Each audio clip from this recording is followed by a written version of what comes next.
Hello, in front of me I've got Samsung Galaxy M13. In this video I'll show you how to add different types of cards to Google Pay. In the beginning, let's enter Google Pay app, tap blue button at the bottom of the screen, and focus on loyalty card, gift card and public transport. Firstly, let's enter loyalty, and select loyalty card you would like to add, for example, Payback Poland.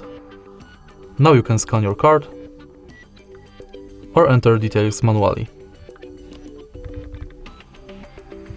Tap Save and it's done.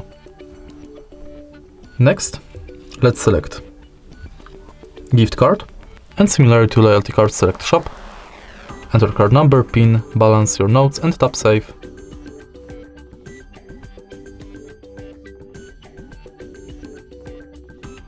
And the last card you can add is public transport.